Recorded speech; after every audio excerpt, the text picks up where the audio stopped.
देशातील आणीबाणीला आज 50 वर्ष पूर्ण. आणीबाणीमधील बंदीवानांचा भाजपकडून सन्मान.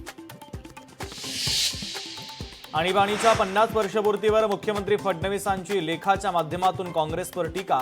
आणीबाणीच्या काळात संविधानाच्या चिंधड्या असं म्हणत साधला निशाणा. विरोधकांवर ईडीची कारवाई ही छुपी आणीबाणीच. सो चूहे खाकर बिल्ली हज को जाती है तो गलत है. फडणवीसांच्या लेखावरून बच्चू कडूंचं टीकास्त्र. विधिमंडळ अंदाज समितीच्या परिषदेमध्ये पैशांची उधळपट्टी झाल्याची चर्चा. आमदार खासदारांना चांदीच्या ताटात जेवण. जेवणाची ताटं चांदीची नसल्याचं विधिमंडळाचं स्पष्टीकरण.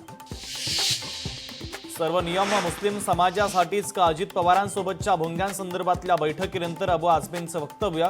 संपूर्ण भारतामध्ये अजान होते पण सर्वाधिक अडचण महाराष्ट्रात होत असल्याचा आरोप. पुण्यातील भाजप पदाधिकारी प्रमोद कोंढरेला अटक. महिला पोलीस अधिकारी विनयभंग प्रकरणी विश्रामबाग पोलिसांकडून कारवाई. लोकशाही मराठी ऐका, पहा, जागरूक रहा.